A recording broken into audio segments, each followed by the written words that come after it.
Dans cette vidéo, on va voir comment ajouter Bootstrap à un projet web J2E et comment inclure d'autres fichiers JSP à l'intérieur d'un fichier JSP. Donc la première étape, ça va être d'ouvrir un projet existant, dont je reprends le projet de la vidéo précédente. Et pendant que ça charge, je vais aller chercher donc sur le site de Bootstrap. Donc je mettrai le lien dans les commentaires de la vidéo. Donc on va installer Bootstrap. On va l'installer, mais on va l'installer sans copier de fichiers. En fait, on va aller directement chercher les fichiers sur le serveur web, ce qui fait que pour travailler dessus, avec ma méthode, qui est la plus simple, il faudra une connexion Internet. Donc dans le lien Getting Started et Introduction, on voit plus bas qu'il y a un template donné pour bien démarrer avec Bootstrap. Donc ici, on peut le copier-coller et on va remplacer notre index JSP par le contenu de ce fichier. Donc ici, on voit que tout en haut, il y a une balise méta qui sert à initialiser la largeur de la page. Qu'on a ici le chargement du fichier CSS de Bootstrap. Et que tout en bas de la page, donc de façon optionnelle, mais on va le laisser, on a le chargement de 3 bibliothèques JavaScript, notamment donc la bibliothèque Bootstrap, la bibliothèque jQuery en premier et la bibliothèque Popper qui est chargée en second. Donc ici, normalement, le simple fait d'avoir fait ça et d'exécuter va faire que Bootstrap sera chargé sur notre projet. Donc forcément, on aura un peu de mal avec juste Hello World d'afficher à s'en rendre compte, mais pour le coup, c'est suffisant pour charger Bootstrap, du moins pour cette version-ci. Donc comme je dis, le désavantage, c'est que nous n'avons pas inclus les fichiers de Bootstrap dans notre projet. Donc là, on voit bien Hello World qui apparaît. Et on peut regarder donc avec l'inspecteur ici, et on voit bien que les scripts sont bien chargés et que dans le header, Bootstrap est chargé aussi, le CSS de Bootstrap. Donc voilà, comme le projet n'est pas en local, n'est pas téléchargé, si on n'a pas internet, on ne peut pas l'utiliser. Mais bon, ça a quand même l'avantage d'être très rapide à faire. Donc ici, j'ai ma structure du fichier index.jsp. Mais imaginons que je veux utiliser Bootstrap dans d'autres pages. Je vais donc avoir besoin de répéter, de faire des copier-coller sur chaque JSP que je vais utiliser, le header de mon fichier et le footer de mon fichier. Donc ce n'est pas particulièrement pratique, je ne vais pas avoir envie de copier-coller tout ça sur chaque page, notamment si jamais il y a un jour il y a un changement de version de Bootstrap, je ne vais pas devoir aller sur toutes les pages pour le modifier. Donc on va créer un fichier header.jsp et un fichier footer.jsp qui vont contenir ce dont on a besoin pour configurer donc Bootstrap, et on va appeler directement ces fichiers dans mon index.jsp. Donc pour créer des JSP, c'est dans la vue web, je peux faire clic droit ici, non je me trompe, c'est dans le dossier web, clic droit, new JSP. Donc je vais créer mon fichier header. Voilà, et je vais en profiter aussi donc pour créer mon fichier footer.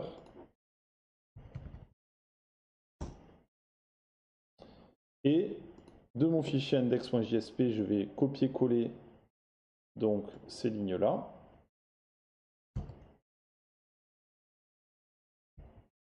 Dans le header. Et ces lignes-là, voilà, dans le footer. Donc je le remontre. Les lignes du header, ce sont les lignes qu'il y avait dans la balise head, donc les méta et le titre. Et dans le footer, ce sont les 3 scripts qui permettent d'utiliser donc le JavaScript de Bootstrap. Maintenant que j'ai supprimé ça, d'ailleurs je vais supprimer ici, je vais vouloir charger le contenu de ces fichiers directement dans mon fichier index.jsp et dans les autres, si je le souhaite, dans les autres JSP que j'aurai créés.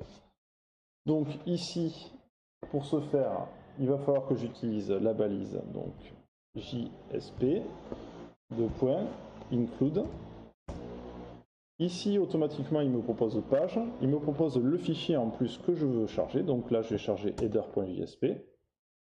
Voilà, et je vais fermer la balise. Donc c'est une balise auto-fermante ici avec un slash. De la même façon, pour le footer, je vais le charger avant la fermeture du body. Je vais charger footer.jsp. Et maintenant, si j'exécute, je ne devrais rien avoir qui a changé d'un point de vue, on va dire, graphique. Mais par contre, mes fichiers seront bien cherchés à partir de ces deux JSP différentes. Donc, voyons si ça s'ouvre. D'ailleurs, on aurait pu le voir en rajoutant du contenu, par exemple ici ou dans le header, pour voir bien la différence. Voilà, et donc bon, ben là on voit aucun changement. Et si j'inspecte, on voit que j'ai toujours mes 3 scripts et que dans le header, j'ai eu toujours le chargement qui s'effectue. Donc je reviens, mon header qui contient la balise head, mon footer qui contient le JSP, et dans le index, j'appelle ces deux fichiers. Donc forcément, ça pose un problème, c'est que dans mon header, j'ai le titre de la page, et on verra plus tard dans une autre vidéo comment on peut faire pour passer un titre différent pour chaque page, même en utilisant un fichier JSP séparé. Donc ce n'est pas le cadre de cette vidéo. Donc, par contre, ce que je peux montrer ici, c'est dans le footer par exemple. Si j'ai envie de rajouter dans le footer copyright wild code school, donc en toute logique, je vais le mettre dans une balise P par exemple. Voilà. Et bien ça, si je crée une autre page qui appelle le header et le footer, donc ici je vais créer par exemple une page, un JSP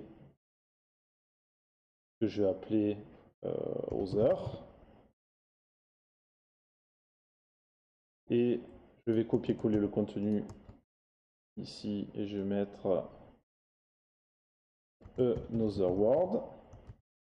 Et donc là, si j'exécute mon serveur,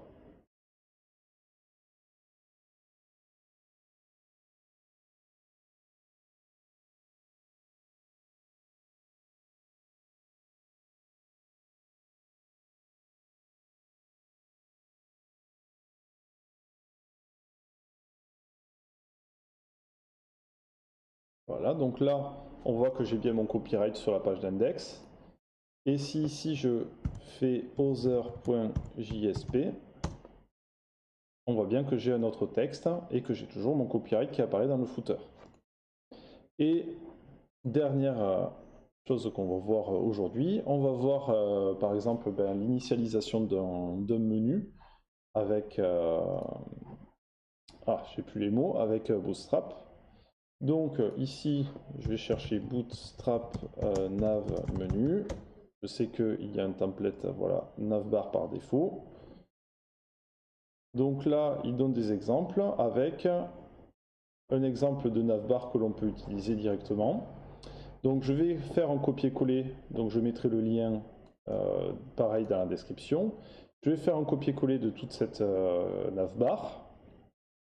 Je vais créer un nouveau JSP que je vais créer, voilà, avec le nom navbar. Je remplace le contenu et je vais le garder tel quel, on va pas trop s'embêter. Je vais garder home et je vais lui dire voilà, d'aller vers le chemin de la racine, c'est-à-dire au slash.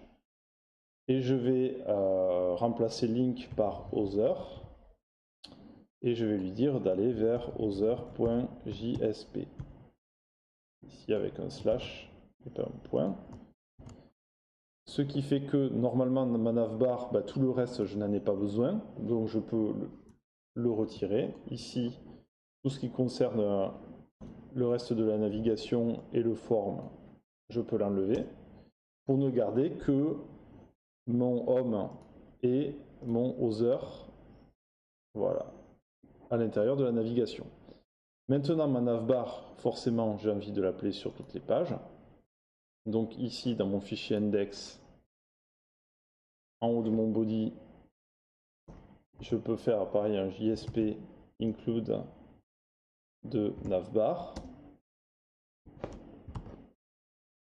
Et de la même façon, je peux l'ajouter dans la page Other.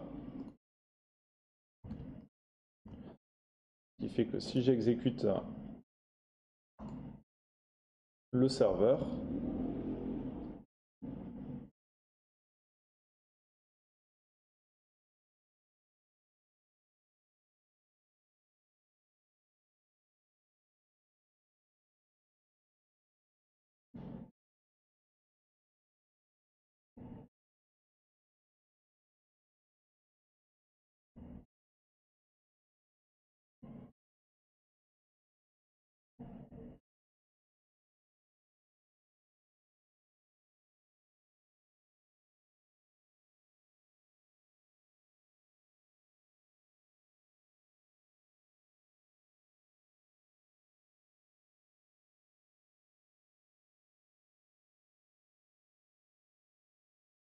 je vais avoir ma barre de navigation qui va me permettre de changer de page.